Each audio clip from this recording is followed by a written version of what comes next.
حالت روزہ ہے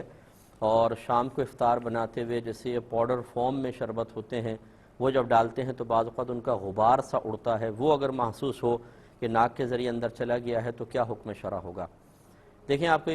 پہلے بھی میرے غالباً میں نے یہ بتایا تھا کہ ویسے تو ناک سے یا منہ سے کوئی شاید داخل بدن ہو تو روزہ ٹوٹ جاتا ہے، لیکن ایسی چیزیں جن سے بچنا دشوار ہو اور ان کو اندر لے جانے کا قصد و ارادہ بھی نہ کیا گیا ہو وہ معاف ہوتی ہیں۔ جیسے دھواں ہے، ہماری فضا دھوئیں سے بھری ہوئی ہے، اسی طرح گرد و غبار ہے، یا کسی حکیم کی دکان پہ کوئی دوا کوٹ رہا ہے تو وہ دوائی چلے جاتی ہے اندر دھانس، اسی طریقے سے آٹے کی چکی پہ کوئی کام کر رہا ہے یا بہن اگر چولہے پہ کھانا بنا رہی ہیں تو بعض وقت اس کی دھانس اڑ کر ناک کے ذریعے اندر تک پہنچ جاتی ہے۔ اسی طرح یہ شربت کا بنانے کا مسئلہ ہے کہ یہ سب چیزیں معاف ہوں گی حتی الامکان۔ ویسے تو مطلب آرام سے اگر اٹھا کے ڈالا جائے تو کوئی اڑنے کا نہیں ہے، تو یوں بہت زیادہ کریں یا اچانک وہ گر کے اڑ جائے تو یہ صورتحال بن سکتی ہے، لیکن بہرحال یہ بھی معاف ہوگی۔ ایک یہ کہا کہ طلبے سنا ہے کہ ستر میں داخل نہیں ہے، تو جب کوئی بہن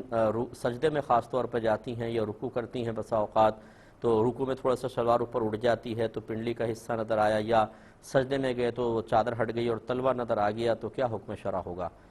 دیکھیں اپنا نماز کا لباس ہماری بہنیں ایک مخصوص ہی بنا کر رکھیں۔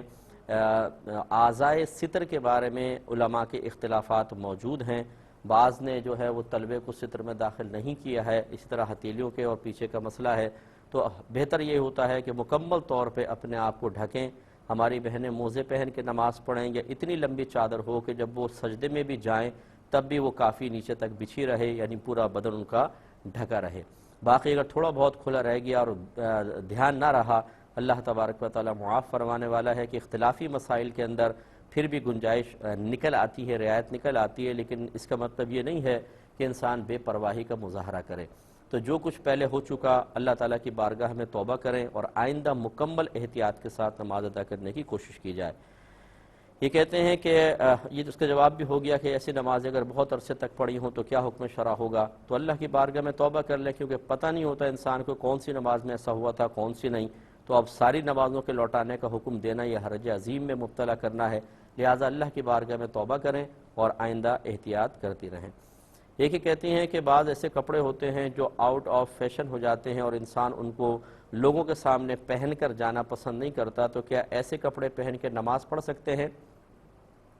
دیکھیں پہلے یہ سوال کیوں پیدا ہوا اس کو آپ اچھی طرح سمجھ لیں کہ ایسا لباس جس کو لوگوں کے سامنے پہن کر جانا انسان معیوب سمجھے، برا سمجھے، اسے اللہ تعالیٰ کی بارگاہ میں پہن کے کھڑا ہونا مکروہ لکھا ہے۔ جیسے خالی پاجامہ بنیان میں آدمی کھڑا ہو جائے نماز پڑھنے کے لیے، یقیناً باہر ایسے حالت میں جانا پسند نہیں کرے گا، تو اللہ کی بارگاہ میں پھر کیوں کھڑا ہو؟ تو اسی طریقے سے بھی انہوں نے یہ کویسچن کیا کہ پرانے آؤٹ آف فیشن کپڑے ہیں، اب ان کو لوگوں کے سامنے نہیں پہنتا انسان، تو گھر میں پہن کے نماز پڑھ رہے ہوں، کیا حکم شرع ہوگا؟ دیکھیں ان دونوں میں فرق ہے۔ ایک تو ہوتا ہے کہ لباس اتنا مزہ کا خیز اور اتنا برا ہے کہ کسی بھی حالت میں کسی بھی صورت میں اس کو انسان لوگوں کے سامنے پہننا پسند نہیں کرتا، اور بعض اب جیسے آؤٹ آف فیشن آپ نے کپڑوں کا کہا، انہیں آپ مخصوص تقریبات میں تو نہیں پہنیں گے، لیکن آپ بہن کے گھر جا رہی ہیں، بھائی کے گھر جا رہے ہیں، ادھر ادھر انسان اکثر پہن لیتا ہے، اپنے گھر میں پہن کے بیٹھا ہوتا ہے، محلے کی عورتیں آتی ہیں، کوئی ایسا بیڈ فیل نہیں ہوتا، بھئی گھر کے اندر پہنا ہوا ہے نا، تو یہ اس